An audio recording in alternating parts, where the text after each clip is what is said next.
cette nouvelle vidéo. Alors, Stone Heroes of Warcraft. Aujourd'hui, une petite présentation de deck à nouveau pour du paladin midrange. Bon, petite explication de deck. Donc, on a un début de game extrêmement fort qui va nous permettre de prendre l'avantage, ou du moins, c'est ce qu'on espère, contre les match-ups agressifs. J'explique rapidement le deck. Donc, on a énormément de late game à base de Tyrion, Roi Lich, Enzod pour Rez, le Tyrion et le Cairn. On a un Black Knight, pourquoi pas, hein. Ça se remplace par un Brisseur. On n'a pas le froid, conservateur pour ramener le Drake, l'hydrologue et le Kodo déchaîné. En dehors de ça, pourquoi le late game forces? En fait, la condition pour gagner face à aggro, c'est quoi? Avoir une bonne sortie. Il va nous falloir une sortie à base de protectrice, masseur, ce genre de carte. Peut-être même un hospice pour revenir. Là, le rat n'est pas forcément nécessaire. Donc, si vous voulez remplacer le rat, d'ailleurs, c'est ce que je vais faire. Mettez à nouveau un Brisseur, puisque là, on n'a pas de tour 4 fort dans le deck. Donc, là, la possibilité la plus logique pour remplacer le rat, hein, puisque il est fort dans beaucoup de decks, mais pas dans celui-là. Mais il est passé où le Brisseur? 4, 4, 4. J'ai l'impression de le rater, mais je le vois. Ah, voilà. Il est là, donc je vais enlever le rat, hein, déjà, parce qu'il est vraiment moyen.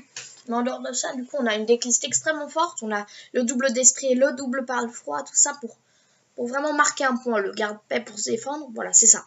Contre les contrôles, on va essayer de faire un Enzod très fort et de passer là-dessus. Contre les plus agressifs, il faut une bonne sortie, sinon ça passera pas. Tout dépend de votre sortie. Là, par exemple, les 1-1 sont extrêmement importantes. Puisque la méta a changé, ça aussi, ça peut être un avantage. Par exemple, il y a énormément d'agressifs qui sont partis. Hein. Et puis, les agressifs qui restent, surtout notamment le Shaman Evolve. Et les Rexar que je vois de plus en plus. Hein. Le Shaman Evolve.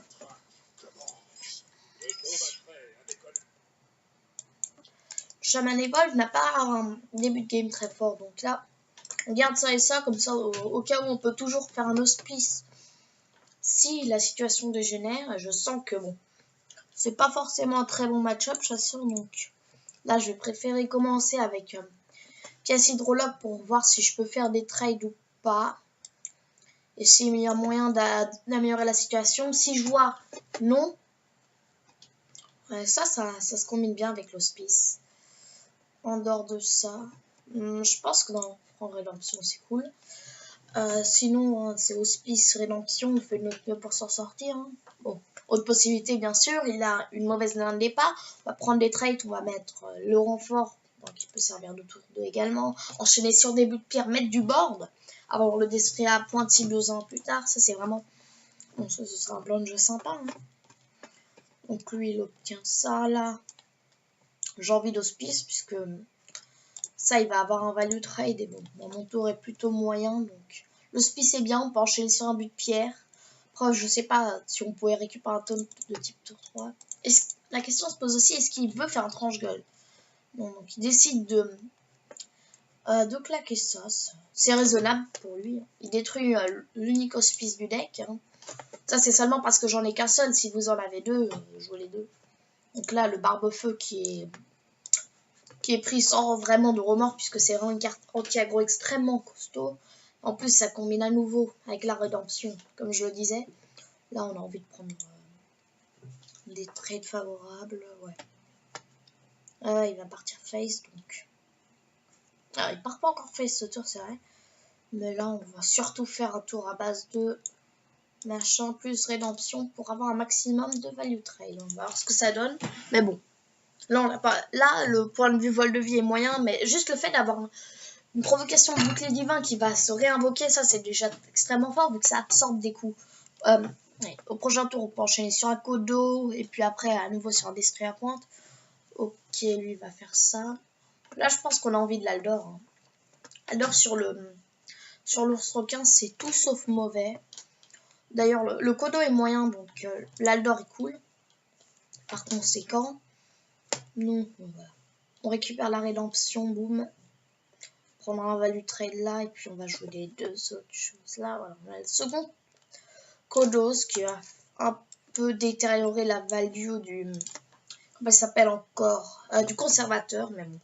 Là, au prochain tour, si tout se passe bien, et ça risque de se passer au niveau des trades qu'il a pour l'instant, on va pouvoir faire un joli d'esprit à pointe, on va pouvoir enchaîner sur un drac, parce que là, la sortie de notre part était excellente. Et là, on bloque vraiment tout ce qu'il aurait la possibilité de jouer. Sinon, donc, il nous fait encore draw une carte, le conservateur, qui a un intérêt moyen. Intérêt vraiment moyen. Du coup, nous, voilà, second destrier, ça c'est vraiment la cerise sur le gâteau. On fait juste le destrier, boum. Une circuit de provocation. Le destrier est vraiment tellement fort. Puisque là, je verrai. Ouais, non, il a eu tir de meurtrier, mais sinon, je ne vois aucun cas où il revient dans la partie derrière un destrier. Bon, là, il a eu la chance, il avait double l'autre. Donc, nous, ouais. Limite, j'ai quand même envie de conservateur. Donc, ce qui est intéressant, c'est qu'il joue double tir meurtrier, ce qui nous laisse supposer, par conséquent, qu'il joue la version avec Rexar le Necrotracker et qu'il ne s'agit pas d'un chasseur mort. Même si j'ai bien l'impression que voilà, ça, il joue le Necrotracker, que le chasseur va revenir dans la méta grâce à notamment les derniers nerfs. Donc lui il prend trade et puis reprend le trade. Nous, est-ce qu'on a envie de drag? Pas vraiment. On va avoir besoin d'esprit en fait, puisque lui il prend en valeur. Là là le roi Lich enlève toute hésitation, on joue roi Lich, c'est tout. Voilà, le roi Lich, bon, s'il arrive à se prendre à destrier, c'est la fin des haricots pour lui. Nous, on a deuil givre qui va également être un atout de grande... Un atout, pas un atout. Un atout, voilà. De grande importance, tout simplement parce que on va pouvoir récupérer le board. Ce qui est beaucoup plus important que juste avoir quelques... que les points de vie. Nous, là, ce qu'on veut, c'est se dire qu'on aura plus d'intérêt. Du coup, là, 2 givres, c'est bien. Ouais, 2 givres, c'est bien. 2 givres, c'est bien. Derrière, on a le choix entre hydrologue et protectrice vertueuse. Là, je préfère faire l'hydrologue puisqu'il n'a pas de terrain. On choisit bien de taper dans le ours requin vu que c'est plus fort face à... On prend quoi? Un Kodo de cavale, ça peut être fort. Ça peut être fort, Kodo. Qui va encore améliorer la qualité de 2 givres. Donc, on va prendre nos trades comme on les veut. Puisque c'est toujours sympa, les trades. Ouais, là, j'ai envie de faire destrier à point de Kodo. Ce serait vraiment... Ouais, ça, c'est vraiment... Oula! C'est quoi cette bête? Ouf, voilà. Ok, on a un plan de jeu, on va faire. Tape dedans. Tape là. Ah, on récupère bien la bête zombifiée. Puis on fait Kodo de cavale. Destrier à pointe. Plus... Voilà, il capitule. C'est tellement fort que ça le fait capituler. Hein, parce que d'un côté, il sait que 2 givres va ramener énormément de terrain et qu'il va pas pouvoir en revenir. Et en plus, le destrier à pointe, bon, c'était fini pour lui. Partie numéro 1. Non, partie numéro 2, gagnée, je crois bien. Bon, j'ai envie d'en faire pas un peu plus qu'une, puisque là, ça a été un peu... C'était plus vite que prévu, mais bon.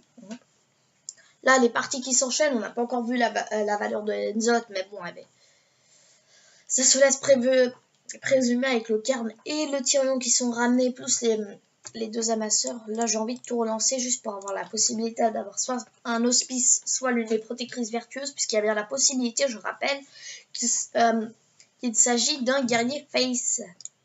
Et qu'est-ce qu'on pense des guerriers face? On pense qu'il faut les éradiquer, les tuer et les assassiner. Voilà. Voilà, très simplement, guerrier face est dans la méta depuis beaucoup trop longtemps. Ils se sont pris un sale nerf. Là, c'est pas le moment de... Oula! Soit il a non-œil en main, soit il joue une version sans non-œil. J'espère pour lui que il a non-œil en main, vu que bon, guerrier pirate sans non-œil, j'ai pas besoin d'en parler. Ah, là, j'ai peut-être fait une erreur en me disant de jouer l'hospice, vu que depuis que l'âge de guerre n'est plus dans la méta, je rappelle que dans les versions actuelles, je crois bien qu'on joue plus la mousse, puisque l'âge de guerre ne coûte plus que coûte à partir de maintenant 3, ce qui fait que on joue plus les mousses. Donc le seul tour de Ludex c'est le prince qui est les 7, et le prince qui est les 7, il l'aurait quand même joué malgré l'hospice. Donc la seule possibilité ça aurait été qu'il pièce quelque chose. Donc et là il y a un petit misplay qui s'est caché, le Kodo qui va devoir arriver bientôt. Nous, on a vraiment une sortie moyenne. Lui, on va le laisser faire les trades, j'ai pas. En fait, j'aurais pu taper dedans juste pour me dire que j'aurais pu piocher un truc bien, mais en réfléchissant, il n'y a que le brise-sort et le. Comment ça s'appelle l'autre? Et le. Bon, j'ai même oublié son nom. Bon, j'ai oublié son nom, il y avait autre chose qui. Et l'autre truc qui. Bon, je ne sais même plus ce que je voulais dire, donc c'est vraiment inquiétant. En plus, j'ai fait tomber la boîte Wi-Fi, donc c'est un tout petit peu. Bon. On va gérer ça. Après, là, j'espère qu'il n'y aura pas tous les trades, puisque là, j'arrive sur le tour du destrier à pointe. Bon, il les veut, ces trades. À moins qu'il a l'étal. Non, il n'a pas le létal. Il n'a pas le létal, il veut juste Smork. Il veut Smork. Mieux, il aurait dû prendre tous les value trades, ça. Mais bon, après, il ne peut pas tout savoir non plus. Donc là, la question est de savoir, est-ce que si je... Ça, c'est un trade certain. Mais si je le fais là-dessus, j'absorbe 9. Ouais, là c'est mieux, puisque... non, puisque là-dessus, je prends un meilleur trade. Donc, c'est mieux sur le long terme. Voilà. Donc là, on va espérer qu'il n'ait pas la frappe héroïque. Pour le moment, on bloque bien avec le destrier. Il y a le second destrier qui va arriver et un roi liche. Donc, on a vraiment de quoi absorber les dégâts. Là, le destrier qui va... Okay, là, il a la frappe mortelle. Donc, il se rapproche en termes de dégâts très vite. De nous, non, il va falloir faire de notre mieux. Hein. Bon. Il nous fait piocher. Nous, il va falloir continuer à faire un certain nombre de provocations pendant un bout de temps. On va prendre les value trade. On va jouer le destrier à pointe sur le Kodo. Puis on va espérer qu'il n'ait pas la seconde frappe mortelle. Après, bon, hein, vu qu'il vient de nous dire bien joué, c'est possible. Mais ce serait quand même un coup dur puisque personne joue les deux frappes mortelles. Ah, excusez la réaction, mais bon. Oula, les deux frappes mortelles, on avait vraiment de quoi le souiller en fait, puisque là, si ça aurait été dans les dernières cartes, il avait plus de dégâts directs. Hein. On aurait pu enchaîner sur des rois liches de tout et de n'importe quoi, on aurait absorbé les dégâts, ça aurait été magique. Bon, là, on va en faire une dernière pour permettre de peut-être encore améliorer le score sur 3-1, ce serait pas mal. Pendant ce temps-là, je vais remettre la boîte, hein, voilà. On n'aurait aucun son pendant une minute max 1. Mais ok, on tombe sur un paladin, ça va être cool.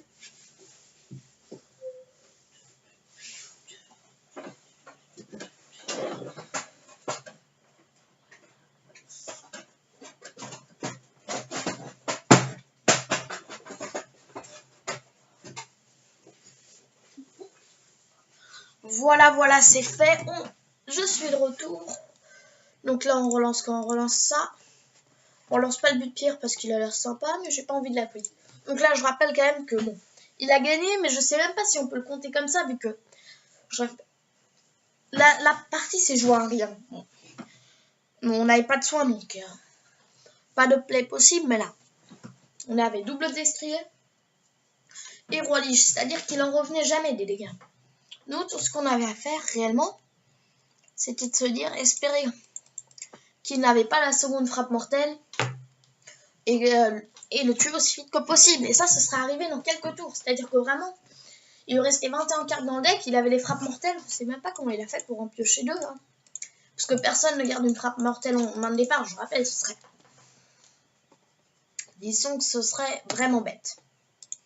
Après bon, peut-être qu'il avait son plan, il avait tout prévu, il s'était dit, il va arriver à 6 points de vie, il faut que je garde 2 frappes mortelles en main de départ, comme ça je vais la gagner. Bon, là, à nouveau, on choisit le barbe-feu, le Tarim qui peut être bien, mais là, c'est pas le moment de le jouer. Le protecteur des Sudor qui est en fin de partie, hein. Je l'ai un peu essayé. On pourrait même le mettre dans certains decks compétitifs, tellement il peut permettre de faire des value trades, ça, par propre essai. Hein. Mais bon.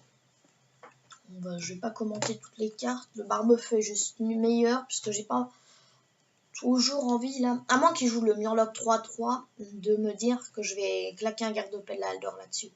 Là, je préfère me dire je joue un barbe-feu, c'est un taunt, il va le bloquer.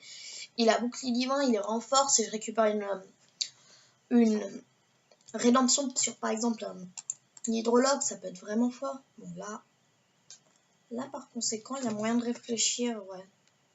Là, je préfère le garde-paix, c'est vrai. Bon là, le changement de décision était juste lié au fait que j'avais pas envie qu'il puisse faire des trades bien. Et moi, du coup, le garde-paix me permettait de mettre une 3-3. Tout se serait passé très bien. Voilà, lui, il récupère un buteur sur le Barnes. C'est pas la pire possibilité, mais c'est largement pas le mieux. Donc, on va rester neutre là-dessus. Là, je préfère garder mon taunt que de mettre 2 dégâts de plus. Je mets ça au prochain tour. Il va probablement y avoir un Kodo déchaîné. À moins que je pioche autre chose. Hein. Bon, on espère bien sûr qu'il y aura des cibles pour le Kodo. Après, il y aura le Destrier à pointe qui va tout faire exploser. Hein. Ça, c'est... Bon. Tout le monde sait ce que peut faire un Destrier à pointe. Bon, là, le Kodo qui va être de qualité puisqu'on a le... Puisqu'il va pouvoir détruire la 1. Voilà, boum. Lors de ça, on tape dans le Barnes et puis on fait plein de tours. Je préfère taper dans le Barnes que dans le Brisort. Je ne sais pas si c'était une bonne décision. Je suis appelée un peu vite. Je me suis dit que j'ai pas envie de lui laisser sur, je sais pas. Je joue autour de toutes les possibilités pour qu'il puisse remonter une carte dans la main. Il y en a peut-être que là, sur le long terme, en réfléchissant un peu, je me dis que c'est une erreur. Mais bon. Là, c'est trop tard. C'est pas la fin du monde. Au prochain tour, on a le Destrier. À moins qu'il réussisse à faire double trade, ce qui m'étonnerait tout de même. Hein. Bon, lui, il arrive sur son tour d'Estrie. Mais non, ouais. Pour nous, c'est moins embarrassant puisqu'on a bien sûr Monsieur le Black Knight. La Black Knight qui est vraiment fort. Hein. En fait, à la limite, je m'étais dit, il n'est pas si fort que ça puisque le Roi Lich n'est plus tellement méta. En fait, justement, à cause du fait que pas tous les decks contrôle ont besoin d'un Roi Lich. C'est pas la carte qui est mauvaise. Mais là, en calculant avec la plupart des decks un peu agromides, qui joue double palefroid et double destrier, qu'est-ce que ça fait comme boulot un Black Knight? Bah ça le tue, hein, voilà. Ça fait un travail considérable. Donc là, je sais pas s'il a une perte de co ou s'il capitule juste ou juste qu'il réfléchit longtemps, ça je ne peux pas le dire. Nous là, si je joue rien, on va prendre un value trade là et puis on va faire un Stegozer sur le barbe-feu juste pour la raison. Le dossier à sur le barbe-feu au cas où sur l'hydrologue qui est là, on va pouvoir récupérer une rédemption. Là, le Kodo qui peut être cool s'il n'a pas abandonné, mais si j'imagine que c'est le cas, là, nous. Avec le destrier, bon, je pense qu'il a une perte de co, mais bon. Je peux pas juger l'enjeu du match, ou ce qui se serait passé si, parce que là, j'ai pas vu je ne peux pas voir sa main de départ. Donc, ouais, du coup, on va faire hydrologue. On veut ouais. On n'a pas la rédemption, donc on va aller chercher un Gateway Kodo. Voilà, on tape de tous les côtés et on va le finir. J'espère que je vous aurai montré la force du deck, la puissance. Là, on est tombé que contre des decks agressifs, mais on peut exactement aussi tomber contre des match-ups plutôt contrôle. Bon, là, on aurait espéré jouer à Enzot ou je sais pas quoi d'autre. Je sais pas si j'ai envie de... Bon, là, on va... Conservateur, hein, au dernier moment avant de le voir exploser, puisque bon, c'est pas grave. J'aurais bien aimé piocher les... Ah non, j'en ai rien pioché, puisque j'avais les 2 hydrologues, le Drac et le Kodo. Donc là, on a fait quoi comme score? On a fait une victoire, 2 victoires, une défaite, une victoire, c'est ça. 2 victoires, une défaite, une victoire. On n'a pas fait un score de 3. Hein. Donc j'espère que la vidéo vous aura plu. Si elle vous a plu, hein, n'hésitez pas à liker, partager dans les commentaires, je sais pas quoi. Vous pouvez donner des conseils durant les vidéos, c'est comme vous voulez. Là, j'espère que la vidéo vous aura plu, que le deck vous aura inspiré. Bon, il est un tout petit peu cher, mais si vous avez les cartes, vous pouvez l'essayer. Hein. Là, j'ai l'impression d'avoir fait des bons scores, puisque j'étais un peu descendu en termes de rang. Je sais pas s'il est compétitif ou pas, mais le deck a l'air vraiment fort. On joue pas la combo et égalité consacre en fait parce que là tout se joue sur le board et là on n'a pas vraiment de phase où on pose pas de serviteur, où on n'améliore pas notre terrain et on a besoin de faire des cleans. Nous on a besoin de value trade et d'avoir le terrain, voilà. Donc en dehors de ça, je vous dis au revoir, je vous fais des bisous à tous et puis salut pour une nouvelle vidéo.